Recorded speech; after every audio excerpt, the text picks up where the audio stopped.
ओम शांति। आज की डेट है 30 मार्च 2024। मुरली के कुछ 5 मुख्य पॉइंट्स हैं जिसे दिन भर विचार सागर मंथन करना है। तो आइए सुनते हैं बाबा के मधुर महावाक्य। फर्स्ट पॉइंट है, बाबा इस संगम युग पर ऐसी नॉलेज देते हैं जो यह सोर्स ऑफ इनकम बन जाती है। इस पढ़ाई के आधार से सब भंडारे भरपूर हो जाते हैं और साथ में 21 जन्मों की खुशी भी मिल जाती है। और ऐसी कोई चीज़ नहीं होती जिसके प्राप्ति की इच्छा रहे, तो हमारे सभी भंडारे भरपूर हो जाते हैं। बाबा कहते हैं यह अनादि ड्रामा है, रिपीट होगा। यह है ड्रामा की भावी, भगवान की भावी नहीं कहेंगे। भगवान भी इस ड्रामा में बंधा हुआ है। कई लोग कहते हैं कि जो बाबा के बच्चे हैं, जो ब्रह्मचार्य है, जो ब्राह्मण है, जो श्रीमत के अनुसार चलते हैं, और जब उनके साथ कुछ बुरा होता है तो कई लोग क्वेश्चंस उठाते हैं कि ऐसा क्यों हुआ इन ब्राह्मणों के जन्म में। तो बाबा उत्तर देते हैं कि ड्रामा की भावी है, उनके कर्म के अनुसार उनको यह मिलता है। लेकिन बाबा उनको शक्ति देते हैं, योग बल से उन्होंने बाबा की, भगवान की शक्ति प्राप्त हुई है। इसलिए वह कर्म भोग उनको भोगनी नहीं पड़ती। भले भोगते हैं परंतु उनको दुख की लहर नहीं आएगी। कर्म भोग में भी वह कर्म योग को ही प्राप्त करते हैं। महाभारत में कृष्ण को पता था, श्री कृष्ण को पता था, पांडव और दुर्योधन में जो खेल खेला, जो गेम खेली, उससे श्री कृष्ण को पता था कि द्रौपदी को वह दांव पे लगाएंगे। फिर भी श्री कृष्ण ने कुछ नहीं किया क्योंकि ड्रामा की भावी थी। अगर पता होता तो यह महाभारत तो कभी होता ही नहीं। लेकिन श्री कृष्ण ने मदद ज़रूर की द्रौपदी की। तो यह बाबा भी, यह भगवान हमें रास्ता दिखाते हैं सही राह पे चलने की। लेकिन चलना अपने ऊपर है, हम कौन से डायरेक्शंस में चलना चाहते हैं। तो भगवान आकर हमें सुधारते हैं।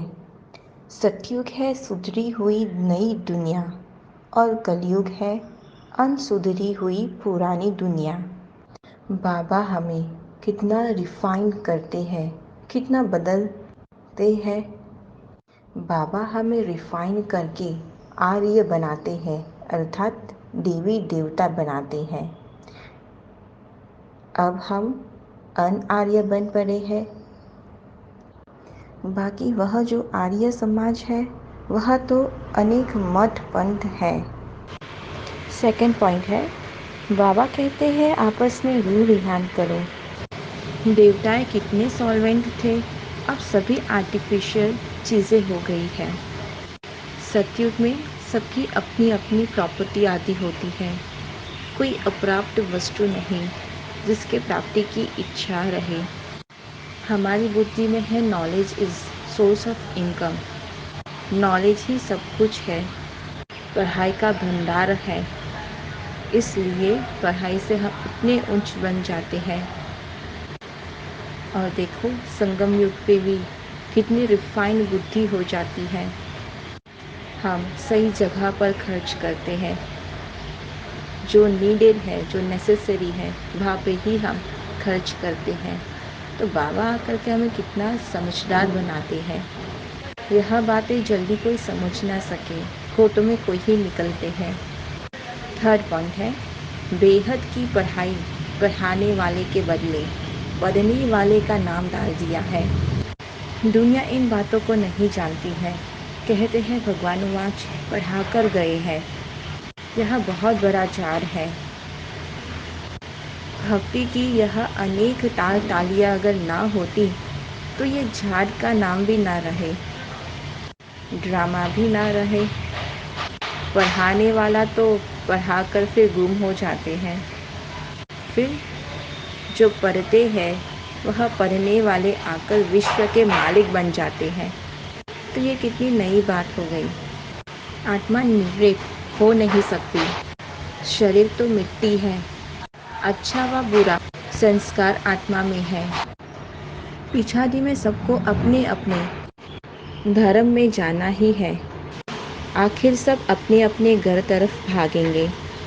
जो जो जिस धर्म के होंगे उस अनुसार वह अपने मूल वतन में जाकर स्थान लेंगे।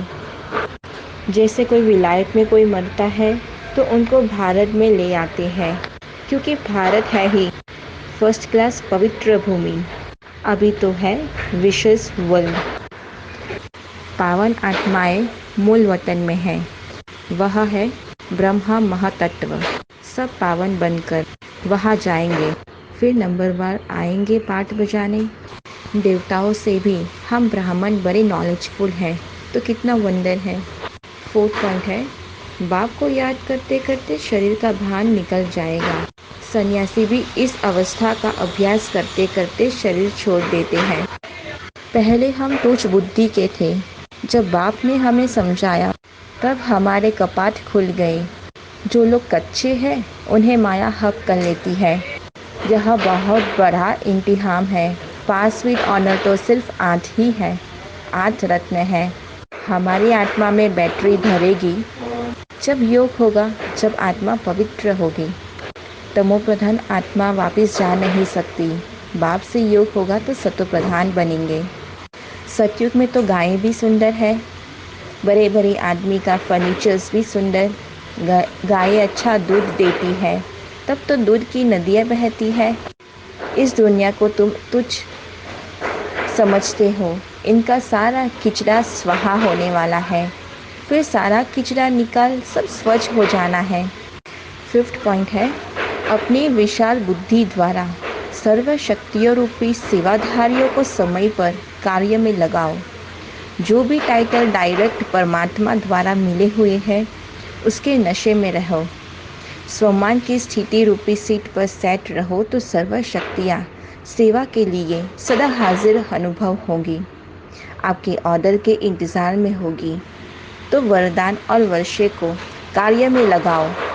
मालिक बन, योग युक्त बन, युक्ति युक्त सेवा सेवाधारियों से लो तो सदा राजी रहेंगे।